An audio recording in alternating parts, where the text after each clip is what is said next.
एक दिन एक शख्स एक पेड़ पर चढ़ गया। थोड़ी देर बाद उसे लगा यहाँ से नीचे उतरना तो बहुत मुश्किल है। उसने नीचे उतरने की काफी कोशिश की, लेकिन वह कुछ खास कर नहीं पाया। अब उसके पास बस एक ही रास्ता था, वह पेड़ से कूद जाए। लेकिन पेड़ इतना ज्यादा ऊंचा था कि उसे लगा कि अगर कूद गया ना तो हड्डी पसली दोनों ही टूटेंगी।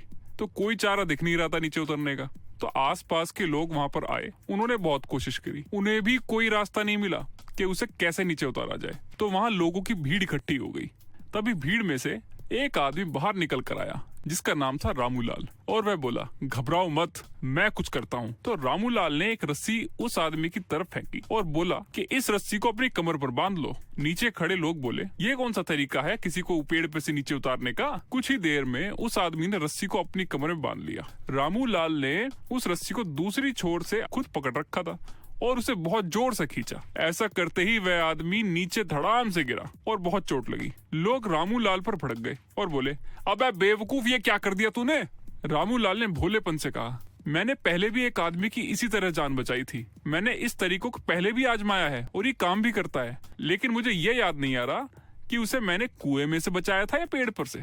ऐसे ही दुनिया में आपको हजारों लोग मिल जाएंगे जो आपको अलग अलग सलाह देंगे कि बिजनेस कैसे करना चाहिए, सेल्स कैसे करनी चाहिए, कस्टमर से कैसे बात करनी चाहिए, क्योंकि सभी कस्टमर्स एक जैसे नहीं होते। मतलब हर कस्टमर अलग होता है। तो कितने टाइप के कस्टमर्स होते हैं और कौन कौन से टाइप के कस्टमर होते हैं। Number 1, ignoring mindset of customers. कुछ कस्टमर्स इग्नोरिंग माइंडसेट वाले होते हैं। आप अपना प्रोडक्ट बेचना चाहते हो और प्रोडक्ट बेचने के लिए आप पहले अपने प्रोडक्ट के बारे में आप लोगों को बताओगे और बताने के लिए आपको उनसे मिलना भी पड़ेगा। तो जो कस्टमर्स आपको मिलने का टाइम ही नहीं दे रहे, वहाँ आप कैसे करोगे।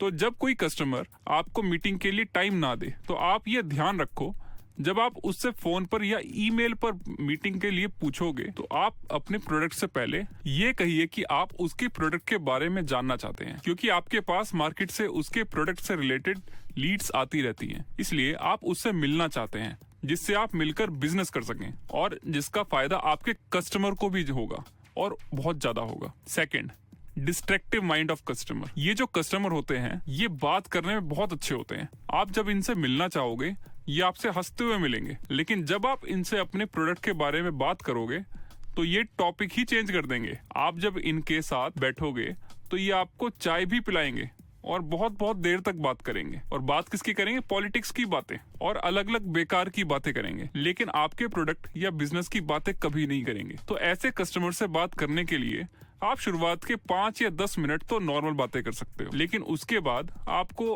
अपने टॉपिक पर रहना ही पड़ेगा और कस्टमर से प्रोडक्ट, प्राइस और डील क्लोज करने की बात करनी पड़ेगी। नहीं तो ये आपको पूरे दिन अपने पास बिठाकर बेकार की बातें करते ही रहेंगे। Third, barrier mindset. इस माइंडसेट के लोगों से बात करना आसान नहीं होता, क्योंकि ये लोग कुछ बोलते ही नहीं है। क्योंकि जो लोग ज्यादा बोलते हैं या बेकार बोलते हैं, आप उनसे वैसे ही बात करके धीरे धीरे अपने टॉपिक पर ला सकते हैं। लेकिन जो आदमी कुछ बोलता ही ना हो, उस केस में सबसे पहले हमारा ये काम है कि हम उससे कुछ बुलवाएं, उसे अपने साथ बोलने के लिए, बातें शेयर करने के लिए कंफर्टेबल बनाएं। इसके लिए आप शुरू कीजिए अपने इंट्रोडक्शन से, फिर थोड़ा सा बताइए अपने प्रोडक्ट के बारे में, और फिर जैसे ही थोड़ा टाइम में आप उससे पूछिए वो कहाँ रहता है या क्या करता है। मतलब उससे उसी के बारे में पूछिए और फिर उससे उसकी बिजनेस की बात मत कीजिए, क्योंकि जब आप किसी से उसके बारे में पूछते हैं तो एक पर्सनल कनेक्ट होता है, और जब आपका किसी के साथ एक पर्सनल कनेक्ट होता है फिर आप अपने उस पर्सनल रिलेशन के थ्रू